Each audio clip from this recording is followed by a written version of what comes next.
Hai,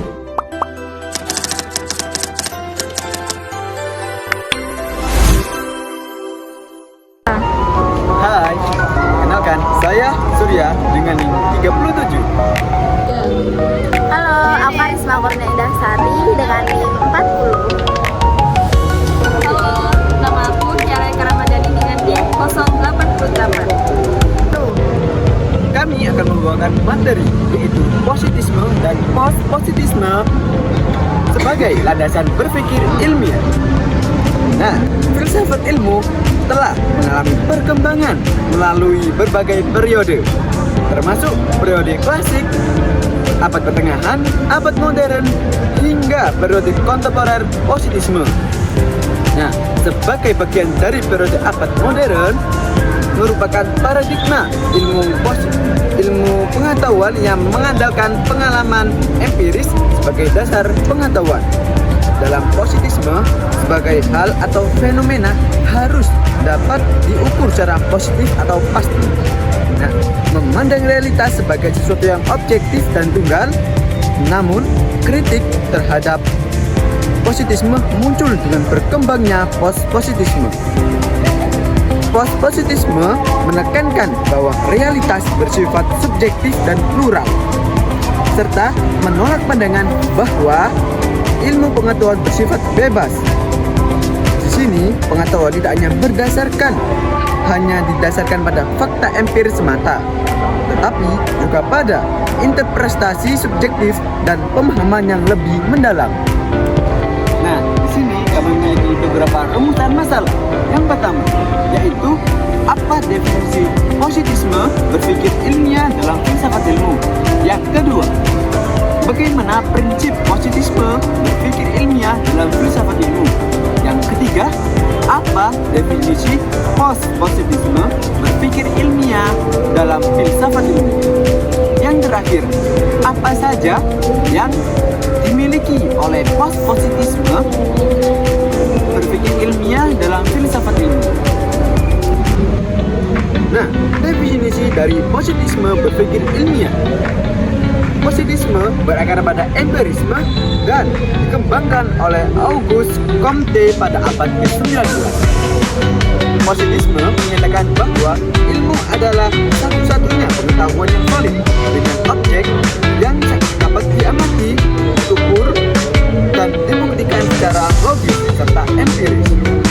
Nah, dikutip dari Auguste Comte, ilmu pengetahuan adalah satu-satunya pengetahuan yang sah, menunjukkan bahwa pengetahuan yang bersumber pada fakta empiris dan dapat diuji secara ilmiah yang dianggap valid. Oke, di sini aku akan menjelaskan tentang definisi ilmu positivisme. Positivisme adalah aliran filsafat yang berangkat pada empirisme dan dikembangkan secara sistematis oleh Auguste Comte. Aliran ini berpendapat bahwa ilmu pengetahuan, sains, merupakan satu-satunya bentuk pengetahuan yang sahih atau valid karena bersumber pada fakta yang empiris dan dapat diamati, dapat diukur dan dapat dibuktikan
pada konteks value, kultur, tradisi, kebiasaan, dan keyakinan, natural dan lebih manusiawi. Di sini saya akan menjelaskan tentang beberapa metode dari triangulation.